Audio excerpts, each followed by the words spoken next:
எதை உறுதியாய் பற்றிக் கொள்ள வேண்டும், எதை விட்டுவிட வேண்டும்? எதை உறுதியாய் பற்றிக் கொள்ள வேண்டும்? புத்திமதியை உறுதியாய் பற்றிக்கொள், அதை விட்டுவிடாதே. நீதிமொழிகள் 4:13. ஜெபத்திலே உறுதியாய் தரித்திருங்கள். ரோமர் 12:12. வானங்களின் வழியாய் பரலோகத்திற்கு போன தேவகுமாரனாகிய இயேசு என்னும் மகா பிரதான ஆசாரியர் நமக்கு இருக்கிறபடியினால் நாம் பண்ணின அறிக்கையை உறுதியாய் பற்றிக் கொண்டிருக்க கடவோம். எபிரேயர் 4:14.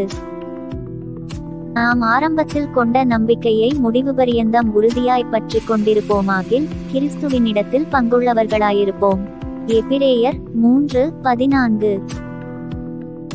நம்பிக்கையினாலே உண்டாகும் தைரியத்தையும் மேன்மை பாராட்டலையும் முடிவு பரியந்தம் உறுதியாய் பற்றிக் கொண்டிருப்போமாகில் நாமே அவருடைய வீடாயிருப்போம். எபிரேயர் 3:6. உம்மை உறுதியாய் பற்றிக் கொண்ட மனதையுடையவன் உம்மையே நம்பியிருக்கிறபடியால் நீர் அவனை பூரண சமாதானத்துடன் காத்துக்கொள்வீர். ஏசாயா 26:3. எதை விட்டுவிட வேண்டும்? கோபத்தை நெகிழ்ந்து உக்கிரத்தை விட்டுவிடு, பொல்லாப்புச் செய்ய ஏதுவான எரிச்சல் உனக்கு வேண்டாம். சங்கீதம் 37:8. சண்டையின் ஆரம்பம் மதகை திறந்து விடுகிறது போலிருக்கும், ஆதலால் விவாதம் எழும்புமுன் அதை விட்டுவிடு. நீதிமொழிகள் 17:14.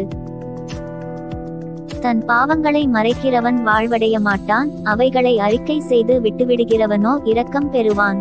நீதிமொழிகள் 28:13. நாசியிலே சுவாசமுள்ள மனுஷனை நம்புவதை விட்டுவிடுங்கள், எண்ணப்படுவதற்கு அவன் எம்மாத்திரம்.